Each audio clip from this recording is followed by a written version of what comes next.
नमस्कार दोस्तों, good evening, Radhe Radhe.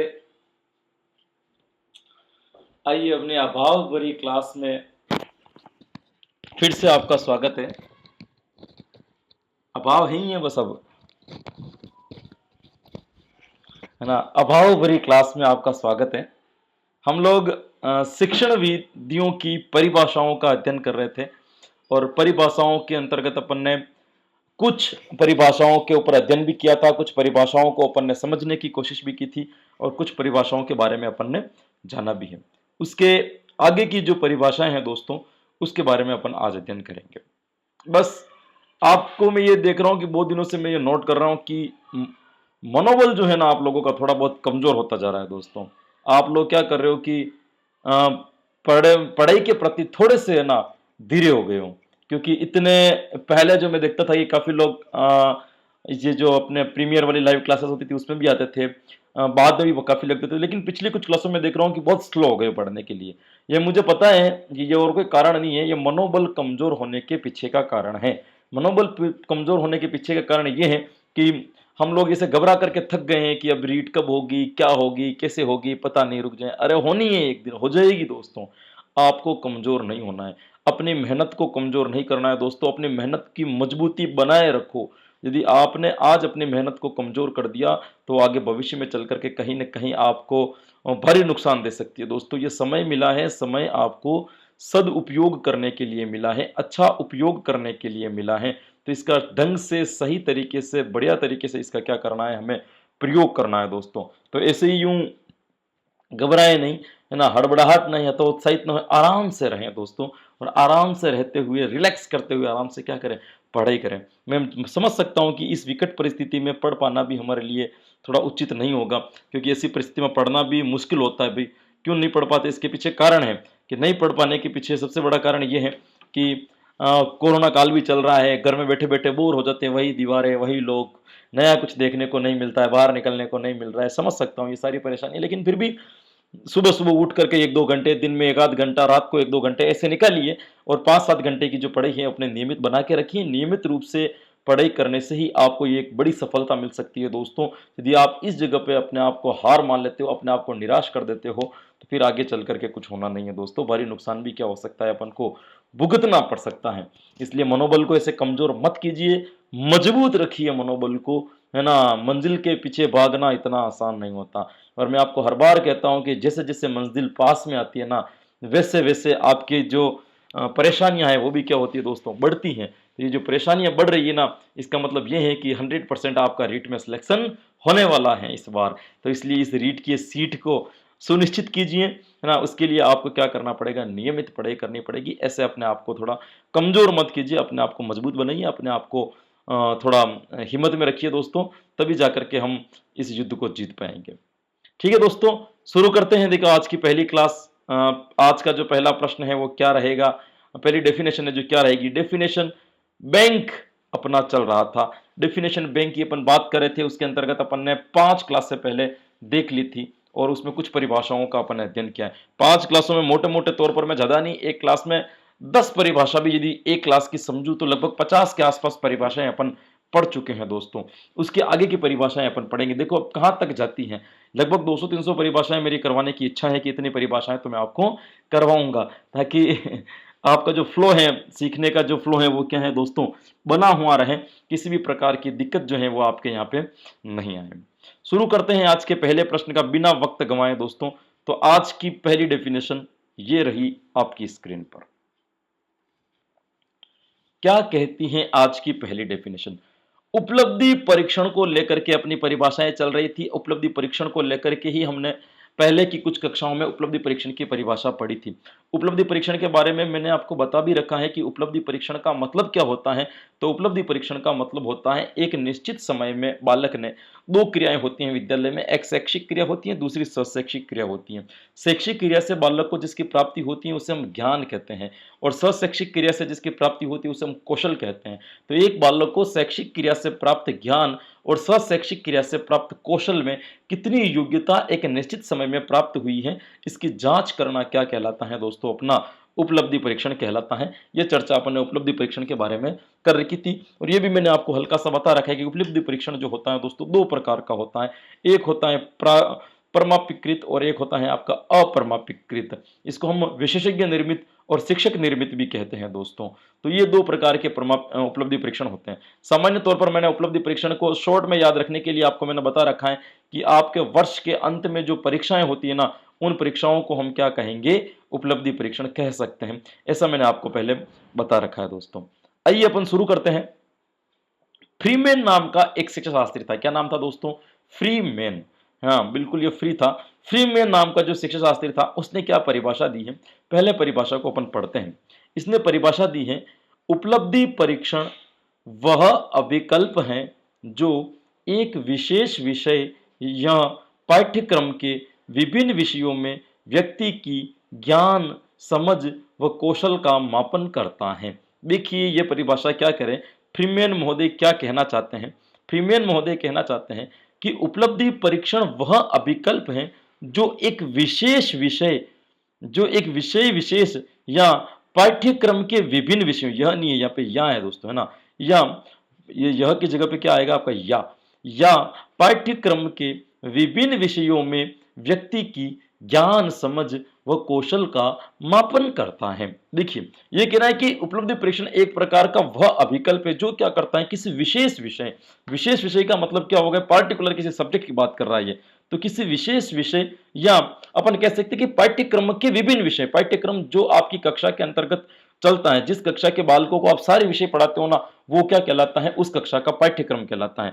तो उस कक्षा के समस्त पाठ्यक्रम की बात हो रही है यहाँ पे, उस कक्षा के समस्त पाठ्यक्रम या फिर किसी विशेष विषय में, विशेष विषय या संपूर्ण पाठ्यक्रम के विभिन्न विषयों में व्यक्ति को कितना ज्ञान प्राप्त हुआ है, उन विषयों में व्यक्ति को कितनी समझ प्राप्त हुई है और उन विषयों में व्यक्ति ने कितने कौशल को प्राप्त किया है, इस चीज को मापना हम क्या कह देंगे, उपलब्धि परीक्षण कह देंगे।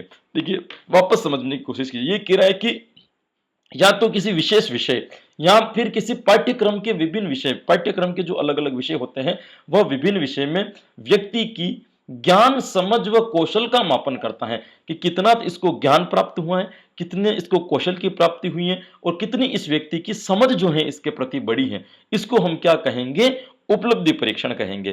तो ज्ञान, समझ व कौशल का मापन करना ही उपलब्धि परीक्षण कहलाता है। शॉर्ट में अगर कहूं तो यह परिभाषा किस शिक्षा शास्त्री के द्वारा दी गई है दोस्तों, तो उस शिक्षा शास्त्री का नाम क्या रहेगा आपके, फ्रीमैन। भाई क्या नाम रहेगा दोस्तों, फ्रीमैन। आइए एक बार मेरे साथ इस परिभाषा को वापस दोहरा लीजिए। यह परिभाषा कह रही है आपको, उपलब्धि परीक्षण वह अभिकल्प है जो एक विशेष विषय या पाठ्यक्रम के विभिन्न विषयों में व्यक्ति की ज्ञान, समझ व कौशल का मापन करता है। यह परिभाषा किसके द्वारा दी गई है, तो यह परिभाषा दी गई है आपके फ्रीमैन महोदय के द्वारा। चलते हैं अगली परिभाषा पर। आज की अपनी नेक्स्ट डेफिनेशन क्या रहेगी, नेक्स्ट जो डेफिनेशन है दोस्तों वह है इबेल महोदय की परिभाषा। किसकी परिभाषा है दोस्तों, इबेल महोदय। इबेल ने क्या परिभाषा दी, इबेल ने पहले भी एक या दो बार परिभाषाएं, इबेल की परिभाषाएं अपन पहले भी पढ़ चुके हैं। आज देखिए इन्होंने क्या परिभाषाएं दी। इबेल की यदि अपन परिभाषा की बात करें दोस्तों, तो इन्होंने उपलब्धि परीक्षण के बारे में बताया। एक बार परिभाषा को पढ़ लेते हैं। इन्होंने बताया है कि उपलब्धि परीक्षण वह अभिकल्प है जो विद्यार्थियों के द्वारा ग्रहण किए गए ज्ञान, कुशलता या क्षमता का मापन करता है। देखिए समझने की कोशिश कीजिए, ये क्या कह रहा है कि उपलब्धि परीक्षण वह अभिकल्प है। इससे पहले जो अपने डेफिनेशन पढ़ी थी उसमें भी उपलब्धि परीक्षण वह अभिकल्प है, मतलब एक तरीके का माध्यम है जो विद्यार्थी के द्वारा ग्रहण किए गए ज्ञान, कुशलता व क्षमता का मापन करता है। इससे पहले भी लगभग यही बात कही गई थी, बस उसको हल्का सा चेंज कर दिया। इन्होंने ये बता दिया कि यह अभिकल्प है जो विद्यार्थियों के द्वारा, वहां विषय की बात की गई या विद्यार्थियों की सीधी बात की दी है, मतलब पहले वाली परिभाषा में और इस परिभाषा में बहुत हल्का सा अंतर है दोस्तों। पहले उसमें जो विषय, पार्टिकुलर किसी विषय या पाठ्यक्रम के विषय की बात की गई थी और यहाँ पे विद्यार्थियों के द्वारा ग्रहण किए गए ज्ञान की बात की जा रही, बस इतना सा अंतर है। बाकी लगभग डेफिनेशन जो है दोनों क्या है दोस्तों, यहाँ पे सेम है। तो यहाँ पे अपन बात करते हैं तो ये कह रहा है कि उपलब्धि परीक्षण वह अभिकल्प है जो विद्यार्थियों के द्वारा ग्रहण किए गए ज्ञान, कुशलता या क्षमता का मापन करता है। ये कह रहा है कि उपलब्धि परीक्षण वह विकल्प है जो विद्यार्थी ने जो ग्रहण किया है। ग्रहण कब करेगा? जब आप शिक्षण करवाओगे। तो शिक्षण के दौरान बालक ने जो ग्रहण किया है, ज्ञान, कुशलता और अक्षमता, यानी कि बालक ने ज्ञान भी प्राप्त की होगी, आपने शिक्षण करवाया तो बालक को ज्ञान की प्राप्ति हुई होगी, सहशैक्षिक क्रियाओं के माध्यम से कुशलताओं की भी प्राप्ति हुई होगी, और बालक के अंदर विभिन्न अक्षमताओं की भी उपलब्धि हुई होगी। तो इस बालक के द्वारा जो ज्ञान ग्रहण किया गया है, बालक के द्वारा जो कुशलता ग्रहण की गई है, बालक में जो अक्षमता उत्पन्न आई है, वहां उसकी पूर्ति कहां तक हुई है, इस चीज का मापन करना ही क्या कहलाएगा? उपलब्धि परीक्षण कहलाएगा। तो यह उपलब्धि परीक्षण के संदर्भ में यह बात किसने बताई है दोस्तों? तो यह बात बताई है इबेल ने। इबेल ने क्या बात बताई है? तो इबेल ने यह बात बताई है कि विद्यार्थियों के द्वारा जो ग्रहण किया गया है, ज्ञान ग्रहण किया गया है, कुशलता ग्रहण की गई है, क्षमता जो ग्रहण की गई है, इनका मापन करना ही क्या कहलाएगा? उपलब्धि परीक्षण कहलाएगा। यह उपलब्धि परीक्षण की परिभाषा दी गई थी। तो एक बार वापस मेरे साथ में दोहरा देना कि इबेल महोदय ने उपलब्धि परीक्षण की क्या परिभाषा दी। तो इबेल महोदय ने उपलब्धि परीक्षण की परिभाषा दी है कि उपलब्धि परीक्षण वह अभिकल्प है जो विद्यार्थी के द्वारा ग्रहण किए गए ज्ञान, कुशलता या क्षमता का मापन करता है। किसका मापन करता है दोस्तों? ज्ञान, कुशलता और क्षमता का मापन करता है। ज्ञान, कुशलता और मापन किसमें? विद्यार्थियों के द्वारा ग्रहण किए गए। ग्रहण कब करेगा?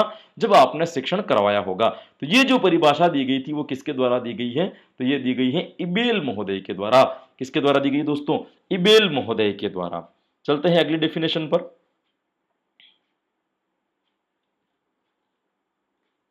ये रही आपकी आगे वाली डेफिनेशन। अगली डेफिनेशन जो है वो ये रही दोस्तों। अगली डेफिनेशन क्या कहती है? जेम्स एम ली, पहले भी यह नाम आ चुका है दोस्तों। मैंने ये पहले भी नाम आया था, मैंने आपको बताया था ना, जेम्स अली नहीं है ना, जेम्स अली मत कर देना, जेम्स एम ली। इसका पूरा नाम क्या है? James M L E. James M L E महोदय क्या बात कहते हैं दोस्तों? जेम्स एम ली की अपन बात करें तो ये इन्होंने क्या परिभाषा दी है? इन्होंने जो परिभाषा दी है वापिस शैक्षिक के ऊपर वाद विवाद की परिभाषा दी है। वाद विवाद की एक क्रिया होती है जिसके बारे में मैं कई बार आपको चर्चा कर चुका हूं कि वाद विवाद जो होती है मापन मूल्यांकन के अंतर्गत एक प्रविधि के रूप में भी काम करती है ना। इसके अंतर्गत वाद विवाद जो होती है आपकी वाक क्षमताओं को बढ़ाने के लिए वाद विवाद प्रकार की एक भाषा शिक्षण के अंदर विधि भी है। तो वाद विवाद के संदर्भ में किस किस शिक्षा शास्त्री ने क्या क्या बातचीत की है उसकी चर्चा अपन दो चार डेफिनेशन के माध्यम से इस क्लास के अंतर्गत करेंगे। यह भी बहुत महत्वपूर्ण भाग रहता है दोस्तों आपका कि इनके बारे में किसने क्या क्या कहा है। तो सबसे पहले जेम्स एम ली ने इनकी बात करें तो जेम्स एम ली जो शिक्षा शास्त्री हैं दोस्तों, उसने जो है वाद विवाद के संदर्भ में क्या कहा है इसके ऊपर अपन चर्चा करते हैं। वो कहते हैं कि वाद विवाद एक शैक्षिक सामूहिक क्रिया है जिसमें शिक्षक तथा छात्र सहयोगी के रूप से किसी समस्या या प्रकरण पर बातचीत करते हैं। बहुत ही सिंपल परिभाषा वाद विवाद की यहां पे बताई। पहले मैं वाद विवाद के बारे में हल्का सा परिचय आपको दे दूं। वाद विवाद का मतलब होता है बिना तैयारी पर किसी टॉपिक के ऊपर कोई भी चर्चा करना क्या कहलाता है? आपका वाद विवाद कहलाता है। जब भी वाद विवाद किया जाता है ना दोस्तों, तो वाद विवाद करते वक्त कभी भी घर से तैयारी करके नहीं आया जाता है, मतलब अचानक से वहां बोलने का आपको मौका मिलता है। तो उसकी यदि अपन बात करें दोस्तों, तो वाद विवाद एक शैक्षिक सामूहिक क्रिया है। मतलब वाद विवाद भी कैसी क्रिया है? एक प्रकार की शैक्षिक क्रिया है। शैक्षिक भी कैसी है? सामूहिक क्रिया है। उसमें एक से अधिक बालक और शिक्षक एक साथ में रहकर के क्या करते हैं दोस्तों? भाग लेते हैं। तो ये एक प्रकार की शैक्षिक है। और शैक्षिक में भी कैसी क्रिया है दोस्तों? सामूहिक क्रिया है, जिसमें शिक्षक तथा छात्र सहयोगी के रूप से, यानी कि शिक्षक और छात्र दोनों एक दूसरे के सहयोगी होते हैं। क्योंकि वाद विवाद यदि कर रहे हैं ना अध्यापक, तो वो क्या कर रहे हैं? किसी न किसी निष्कर्ष पर पहुंचने के लिए कर रहे हैं। कोई ना कोई टॉपिक उलझ गया है, उसको उस टॉपिक से बाहर निकलने के लिए क्या कर रहे हैं दोस्तों? वहां पे वो वाद विवाद कर रहे हैं। तो ये कह रहा है कि इसमें शिक्षक तथा छात्र सहयोगी रूप से किसी समस्या या प्रकरण पर बातचीत करते हैं। इसमें टीचर्स और स्टूडेंट जो होते हैं दोनों एक दूसरे के फ्रेंड होते हैं, एक दूसरे के सहयोगी होते हैं। और किसी समस्या कौन सी? किसी टॉपिक की समस्या हो सकती है। उस समस्या या प्रकरण के ऊपर दोनों आपस में क्या करते हैं दोस्तों? बातचीत करते हैं एक निश्चित निष्कर्ष पर पहुंचने के लिए। उसे हम क्या कहेंगे दोस्तों? उसे हम कहेंगे वाद विवाद। भाई उसे हम क्या कह देंगे? वाद विवाद कह देंगे। तो वाद विवाद के संदर्भ में यह परिभाषा दी गई थी। किसके द्वारा दी गई है? तो ये दी गई है जेम्स एम ली शिक्षा शास्त्री के द्वारा दी गई है। किसके संदर्भ में दी गई है दोस्तों? तो वाद विवाद के संदर्भ में दी गई है। एक बार फिर से मेरे साथ में ये परिभाषा आप दोहरा लेना ताकि कंठस्थ हो जाए कि वाद विवाद एक शैक्षिक सामूहिक क्रिया है जिसमें शिक्षक तथा छात्र सहयोगी के रूप से किसी समस्या या प्रकरण पर बातचीत करते हैं। यानी कि अध्याप ये एक सामूहिक क्रिया है, एक साथ बालक बैठ करके क्रिया करते हैं और इसमें अध्यापक और बालक एक दूसरे के क्या होते हैं दोस्तों? सहयोगी होते हैं, जो बातचीत करते हुए किसी समस्या या किसी एक पार्टिकुलर किसी टॉपिक किसी प्रकरण पर क्या करते हैं? बातचीत करते हैं और बातचीत के द्वारा किसी एक निष्कर्ष पर पहुंचते हैं। उसे हम क्या कह देंगे? वाद विवाद कह देंगे। यह परिभाषा किसके द्वारा दी गई है? तो यह परिभाषा दी गई है जेम्स एम ली शिक्षा शास्त्री के द्वारा यह परिभाषा दी गई है। मैं एक एक टॉपिक एक एक पॉइंट को क्लियर करते हुए समझा रहा हूं दोस्तों, ऐसे ही केवल डेफिनेशन पढ़ के भाग नहीं रहा हूं, आपको समझाने की क्लियर कोशिश कर रहा हूं कि किस डेफिनेशन के अंदर क्या कहा गया है। मूल अर्थ मूल भाव का पकड़ना बहुत जरूरी है। मनोविज्ञान और अपन बात करें शिक्षण विधियों की, ये दोनों ऐसे विषय हैं जिसमें मूल भाव का आना जरूरी है। यदि मूल विषय वस्तु को समझ में नहीं आया तो आप कितना भी रट्टा मार दो, कोई फर्क पड़ने वाला नहीं है। तो यह परिभाषा जिसके द्वारा दी गई उस शिक्षा शास्त्री का क्या नाम था दोस्तों? James Emily. और वो क्या कहते हैं? वो कहते हैं कि वाद विवाद एक सामूहिक शैक्षिक क्रिया है जिसमें शिक्षक तथा छात्र सहयोगी के रूप से किसी समस्या या प्रकरण पर क्या करते हैं? बातचीत करते हैं। किसने कहा था? तो जेम्स एम ली ने यह कहा था। चलते हैं अगली परिभाषा पर। ये रही आपकी अगली परिभाषा, है ना? थोड़ी रिस्की है यह परिभाषा। यह भी वाद विवाद के संदर्भ में ही परिभाषा दी गई है। हालांकि देखो, इस टाइप की परिभाषाएं परीक्षा में पूछने के चांस क्या रहते हैं दोस्तों? कम रहते हैं। इसलिए मैं कभी भी परिभाषाओं के ऊपर फोकस करता भी नहीं हूं। लेकिन अब अपने पास में समय है तो अपन एक नंबर भी क्यों छोड़े? क्या पता परिभाषा एक या दो नंबर की भी आखिर 40-50 नंबर का मैटर है, तो 50 नंबर का या 60 नंबर के मैटर में यदि हो सकता है कि एक आध परिभाषा पूछ भी ली जाए तो अपन एक नंबर छोड़ने का भी चांस क्यों लें? जब अपने पास में समय है तो इस समय का क्यों ना अपन उसका क्या करें दोस्तों? सदुपयोग करें।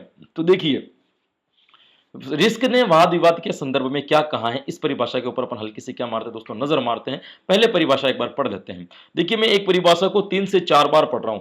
3 से 4 बार एक परिभाषाओं को पढ़ने से पीछे मेरा एक ही रीजन है कि वह रीजन केवल और केवल यह है कि बार बार उस परिभाषा को मैं इतनी बार आपके सामने पढ़ूं कि वह परिभाषा आपको क्या हो जाए? एक बार आपको याद हो जाए, एक बार आपकी नजर से वो परिभाषा निकल जाए। एक बार यदि कोई परिभाषा आपकी नजर से निकल गई तो वो कहीं ना कहीं अगर दूसरी बार भी टकराएगी तो आप उस परिभाषा को क्या करोगे दोस्तों?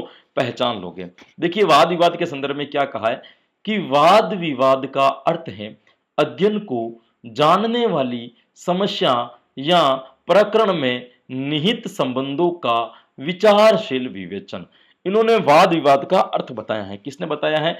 रिस्क महोदय ने। रिस्क महोदय ने क्या बताया है, इसको पहले समझिए। रिस्क महोदय ने वाद विवाद का अर्थ बताते हुए कहा है अध्ययन को जानने वाली, यानी कि आप जो अध्ययन कर रहे हो उसको जानने वाली समस्या या प्रकरण में निहित संबंधों का विचारशील विवेचन है। यानी कि अध्ययन को जानने वाली, कोई टॉपिक है जो पार्टिकुलर आपके बात करते करते फंस गया है, उस वो ये आपके लिए एक समस्या है, या उसको समस्या कह दो या उसको प्रकरण कह दो, इनके निहित संबंधों में आपने जो अध्ययन किया है और जो प्रकरण जो समस्या आपके सामने आई है, इन दोनों में निहित संबंधों पर विचारशील विवेचन, अपने ज्ञान के आधार पर अपने अनुभव के आधार पर इन दोनों के बीच में संबंध स्थापित करना है, विवेचन करना है। विवेचन भी कैसा करना है? विचारशील, है ना? बार बार उसके ऊपर ध्यान से विचार करते हुए, स्मरण करते हुए एक निष्कर्ष तक अपन को पहुंचना है। तो जो आपके पास में अधिगम अनुभव है, उस अधिगम अनुभव के आधार पर जिस प्रकरण पर आप बातचीत कर रहे हो उस पर एक विचारशील अध्ययन करते हुए एक विवेचन करना ही क्या कहलाएगी? आपका वाद विवाद कहलाएगी। और यह परिभाषा जिस शिक्षा शास्त्री के द्वारा दी गई थी दोस्तों, उस शिक्षा शास्त्री का नाम क्या था दोस्तों? उस शिक्षा शास्त्री का नाम था रिस्क। भाई, क्या नाम था? रिस्क नाम था। रिस्क नाम के शिक्षा शास्त्री ने क्या परिभाषा दी? तो एक बार वापस इसको मेरे साथ में आप दोहरा लेना। इस परिभाषा दी है भाई, वाद विवाद का अर्थ है अध्ययन को जानने वाली समस्या या प्रकरण में निहित संबंधों का विचारशील विवेचन। क्या बताया इन्होंने? विचारशील विवेचन। और यह परिभाषा किसके द्वारा दी गई है दोस्तों? तो यह परिभाषा दी गई है रिस्क महोदय के द्वारा। किसके द्वारा दी गई है दोस्तों? रिस्क। रिस्क ने क्या कहा है कि समस्या या प्रकरण में निहित संबंधों का विचारशील विवेचन ही वाद विवाद कहलाता है। क्लियर? चलते हैं अब अपन अगली परिभाषा पर।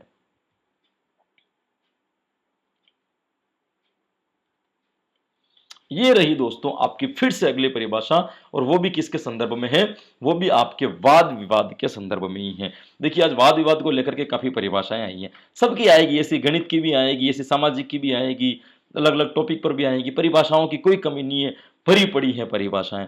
तो जितनी परिभाषाएं पढ़ोगे वो परिभाषाएं क्या होगी, कम होगी। और कोई भी परिभाषा इंपॉर्टेंट नहीं होती दोस्तों, मैं आपको पहले बता दूं, क्योंकि एग्जामिनर जब चाहे उसकी मर्जी हो वो परिभाषा पूछ सकता है। आप कभी भी ये सीना ठोक करके नहीं कह सकते हो कि ये वाली परिभाषा महत्वपूर्ण है, ये परिभाषा परीक्षा में पूछी जाएगी, ये बात आप कदापि नहीं कर सकते दोस्तों। ये उस एग्जामिनर के ऊपर निर्भर करता है, आप और हम उसके ऊपर कुछ भी नहीं कर सकते। देखिए अगली परिभाषा वाद विवाद के संदर्भ में क्या कहता है। वाद विवाद के वाद विवाद एक बातचीत का विशिष्ट स्वरूप है। कैसा स्वरूप है दोस्तों, विशिष्ट स्वरूप है। तो वाद विवाद एक बातचीत का विशिष्ट स्वरूप है। इसमें सामान्य बातचीत की अपेक्षा अधिक विस्तृत एवं विवेक युक्त विचारों का आदान प्रदान होता है। और यह परिभाषा जिस शिक्षा शास्त्री के द्वारा दी गई थी उसका क्या नाम था दोस्तों, उसका नाम था योक्कम, और इसका एक का क्या नाम था दोस्तों, सिम्पसन। योक्कम और सिम्पसन के द्वारा यह परिभाषा दी गई है। आइए इस परिभाषा को समझते हैं कि इन परिभाषा में कहा क्या है। कि वाद विवाद एक बातचीत का विशिष्ट स्वरूप है, यानी कि वाद विवाद जो है, जो अपन नॉर्मली बातचीत करते हैं उसका एक विशिष्ट स्वरूप है, एक खास उसका स्वरूप है। विशिष्ट का मतलब क्या हो गया, स्पेशल। तो एक विशिष्ट स्वरूप है, किसका स्वरूप है, तो बातचीत का विशिष्ट स्वरूप है। इसमें सामान्य बातचीत की अपेक्षा, सामान्य जो बातचीत की जाती है उसकी अपेक्षा अधिक विस्तृत और विवेक युक्त विचारों का आदान प्रदान होता है। एक तो देखो, अब जनरली जो नॉर्मल बात जो अपन करते हैं डेली, आप और हम जो बात करते हैं, एक तो वो वाली बात होती है।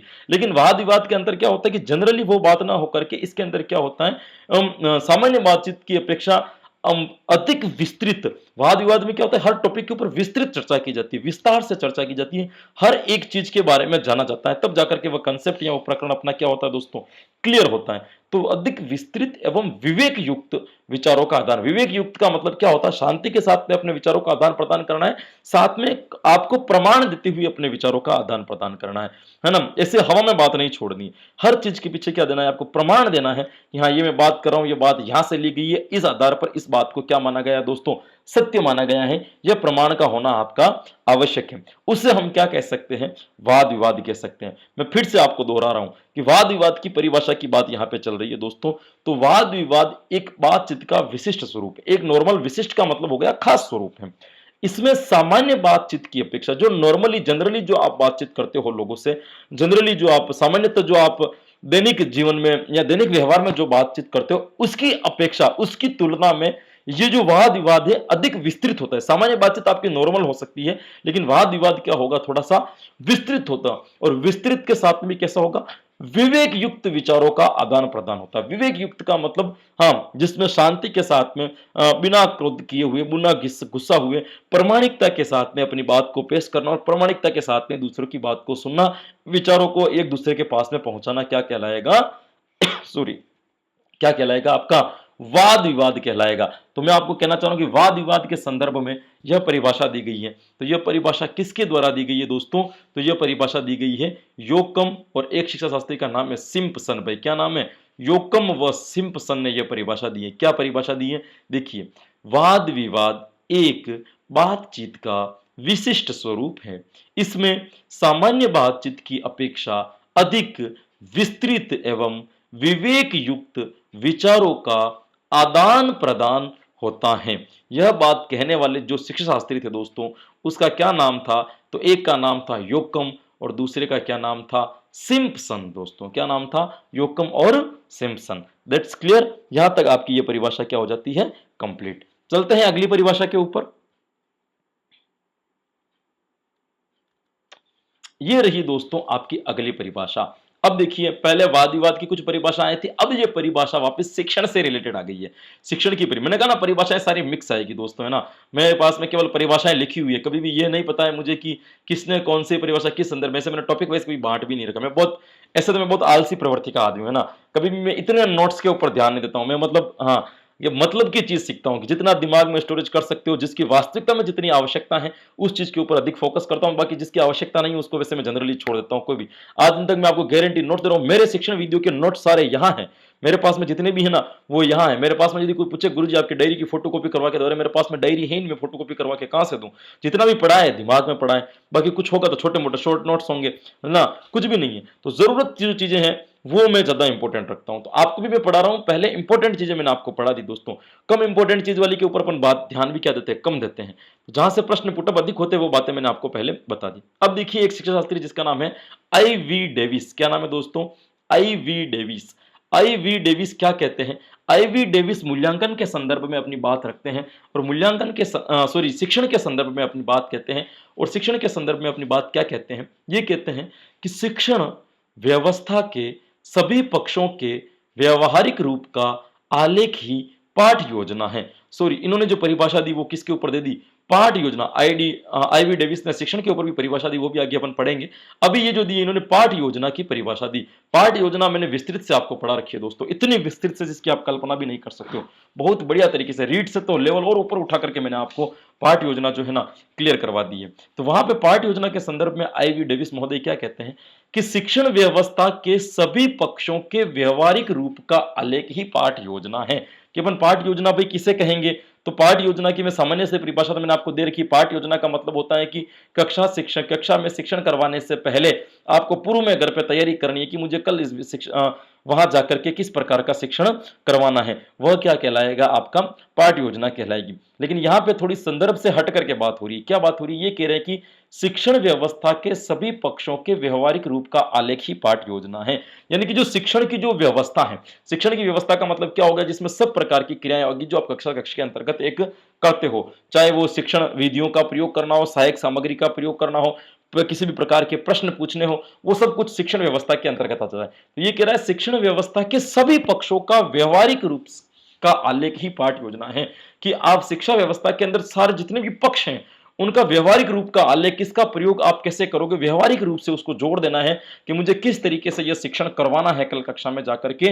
तो सभी पक्षों का व्यवहारिक रूप का आलेख, आलेख का मतलब लिखा हुआ, सभी पक्षों को व्यवहारिक रूप से लिखा हुआ कि मुझे इस तरीके से इसका प्रयोग करना है, वह क्या कहलाएगा? आपका पाठ योजना कहलाएगा। यह परिभाषा किसके द्वारा दी गई है? तो यह परिभाषा दी गई है आई.वी. डेविस महोदय के द्वारा। किसके द्वारा दी गई है दोस्तों? आई.वी. डेविस महोदय के द्वारा। क्या कहते हैं? एक बार मेरे साथ वापस दोहरा ले। देखो दोहराते रहना है अगर परिभाषा याद करनी तो, बाकी और कोई तरीका नहीं है। मानता हूं ये टॉपिक थोड़े नीरस है लेकिन काम बहुत आएंगे दोस्तों, ये याद रख लेना आप। शिक्षण व्यवस्था के सभी पक्षों के व्यवहारिक रूप का आलेख ही पाठ योजना है। यह परिभाषा जिसके द्वारा दी गई थी दोस्तों उसका नाम है आई.वी. डेविस। क्या नाम है दोस्तों? आई.वी. डेविस। चलते हैं नेक्स्ट परिभाषा पर।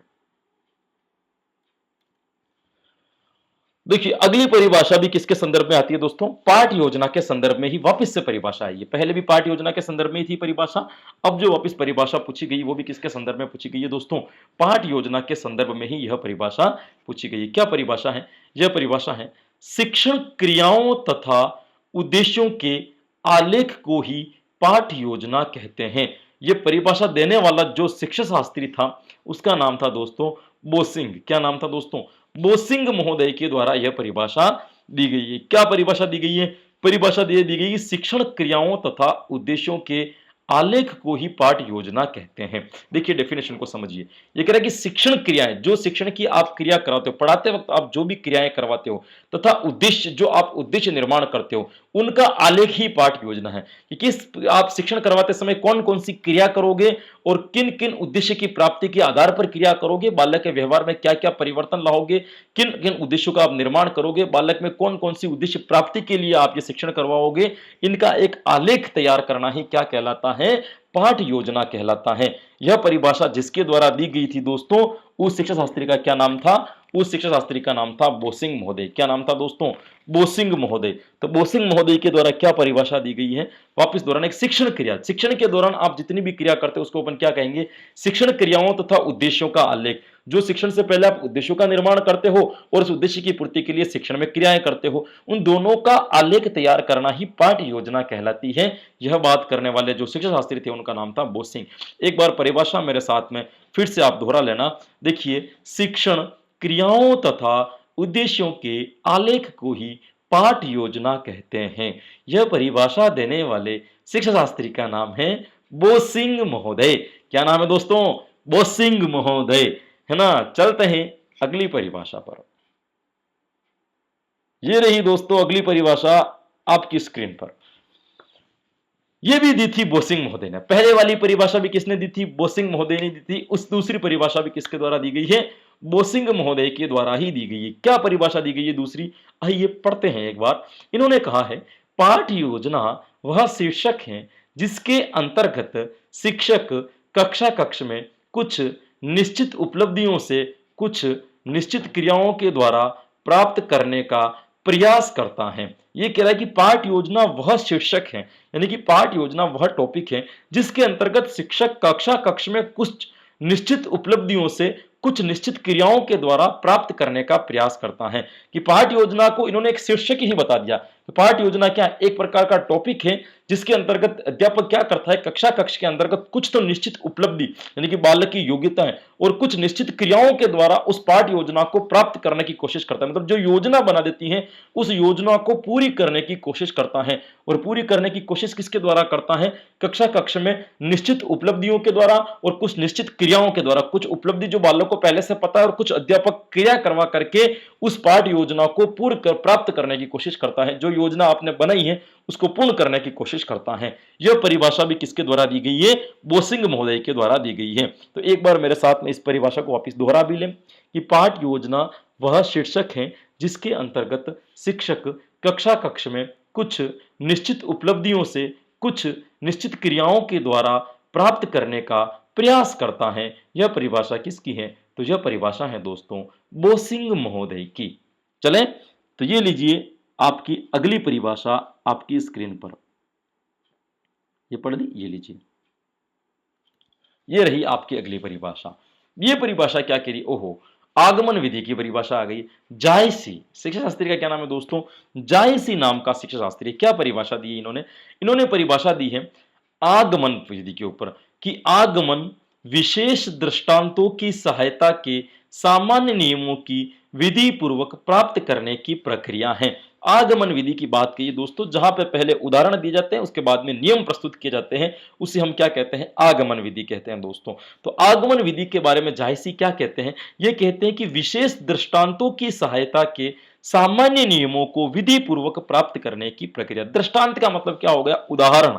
दृष्टांत तो ये कह रहा है कि उस विशेष दृष्टांत बालकों को दिए जाते हैं जो सामान्य नियमों को विधि पूर्वक प्राप्त कर ले। उनके दृष्टांतों के सामान्य नियमों को एक विधि के द्वारा प्राप्त किया जाता है, एक तरीके से उसको प्राप्त किया जाता है। दृष्टांत उदाहरण दे दिए, किसी न किसी विधि के द्वारा उस उदाहरणों के माध्यम से सामान्य नियमों को निर्धारित किया जाता है, इसे हम आगमन कहते हैं। तो आगमन विधि के बारे में किसने क्या परिभाषा दी है? तो आगमन विधि के बारे में बात करें तो जायसी के द्वारा यह परिभाषा दी गई है कि आगमन विशेष दृष्टांतों की सहायता के सामान्य नियमों को विधि पूर्वक प्राप्त करने की एक प्रक्रिया है।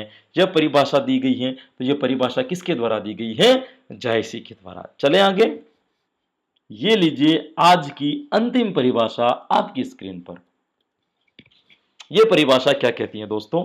यह परिभाषा है दोस्तों लैंडन महोदय के द्वारा यह परिभाषा दी गई। लैंडन महोदय क्या कहते हैं दोस्तों? ये कहते हैं, पहले परिभाषा पढ़ लेते हैं। जब कभी बालकों के समक्ष विशेष तथ्य या उदाहरण प्रस्तुत किए जाते हैं और बालकों को स्वयं द्वारा उसके निष्कर्ष निकलवाए जाते हैं, वह आगमन विधि कहलाती हैं। ये तो आगमन विधि मैंने पढ़ाई थी, तब भी मैंने आपको बात बताई थी दोस्तों कि अध्यापक केवल बालकों के सामने उदाहरण प्रस्तुत करता है, बालक स्वयं उन उदाहरणों को हल करते करते एक निष्कर्ष तक पर पहुंचते हैं, उसे हम आगमन विधि कहते हैं। यह की यही बात लैंडन महोदय कहते हैं। वो कहते हैं कि बालकों के समक्ष कुछ विशेष तथ्य या उदाहरण प्रस्तुत किए जाते हैं जिसको बालक स्वयं के द्वारा निष्कर्ष निकलवाए जाते हैं। बालक से ही निष्कर्ष निकलवाए जाते हैं कि यह उदाहरण ऐसा क्यों है। तो बालक सामान्य नियमों का निर्धारण करता है निष्कर्ष निकालते हुए। इसी को हम क्या कहेंगे? आगमन विधि कहेंगे। और यह बात किसके द्वारा कही गई है दोस्तों?